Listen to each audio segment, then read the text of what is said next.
What's going on, guys? Will here for Sky Ultimate, and I'm back with another episode of Journey to the UFA. So after yesterday putting in a lot of work on my legs, doing some plyometrics, doing a pretty difficult lift, I decided that today was going to be a nice and easy day. I was going to go for a recovery run. So that's what you're seeing on the screen now. Me and my brother just went over to a local park and decided to run. This place is really pretty, and it's just a really nice day.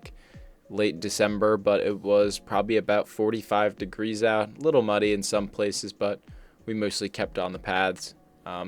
But yeah, one thing I wanted to talk about for these recovery runs, first of all, a lot of people don't think of running as a thing that you could do for recovery, but it actually is a really, really great tool, especially when you put in a lot of muscular load on your legs, just to get out, get your heart pumping a little bit, and get some blood flowing into your legs to help that tissue repair. But also, a lot of people don't really think of running, or when they think of running, they don't think of going this slow. So I'll put the stats for my run on screen right now. You can see I did a little over 4 miles, which was honestly more than I was going to do. I was going to only go for like 35, maybe 40 minutes, but honestly, I would have even gone shorter than that. But it was a nice day out, so I stuck around for a while. But 11:39 per mile average pace, I'm not a great runner, but I can definitely go a lot faster than that and keep it up for the entire time. But I think the point with a run like this is just to stay in those lower heart rate zones. My goal is to stay in zone 2. And sometimes if that means going really, really slow or even walking at some points, that's what you should do. And that is a lot of times what will get you the most benefit rather than trying to make every run like a huge grind. And sometimes not even going out on a run because you think you have to push it so much. You can just go on, most of my runs are super, super chill, like this 10-11 minute pace, even though, again, I'm capable of running much faster than that. A lot of times it just serves you better to kind of relax and just enjoy yourself a little bit. Take it nice and easy. After my run, a little later in the day, I went out and did some throwing in my backyard. Wasn't a lot of throwing today, just doing some flick hucks, which honestly were going really, really well. This is better throws than I've seen in the past couple days, so I'm really happy about that.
Also, really quick note, I saw this little celebration online. I saw Liv Player hitting it in the club championships this year, and I just wanted to try it out because I thought it looked cool. So let me know in the comments, this little elbow spike to slap, is this a drip or is this a skip? So yeah, let me know.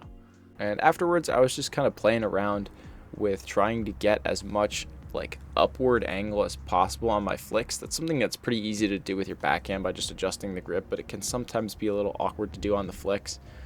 But just getting that front edge of the disc up in the air really gives your throw a lot more touch and a lot more, just kind of flies a lot more softly. As it goes out, it kind of sits down a little bit. That underside of the disc is exposed, so it slows down a lot more and has a lot more touch. So even if some of these didn't come out the best or my form looked a little wacky, just I think playing around sometimes with the absolute extremes of what you can do with different throws is not only fun, but it also kind of teaches you how to navigate that middle ground a lot more. So if I want to add maybe a little bit more up angle to one of my normal throws, I'm now a little bit better able to do that just because I kind of took it to its extreme today. And honestly, some of these throws actually look pretty good. So if you're trying to lead a receiver out to space, which a lot of times is the conventional wisdom on the Hucks, is to put it out in front of your receiver and kind of lead them, this is a great tool to add to your tool bag. And I definitely had fun trying to throw some of these, even if some of them came out a little wacky.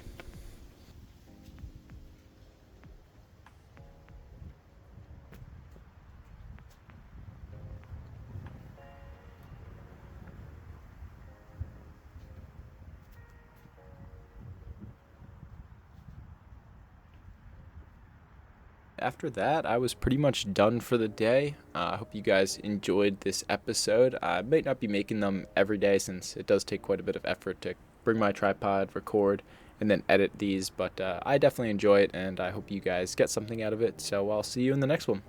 Peace.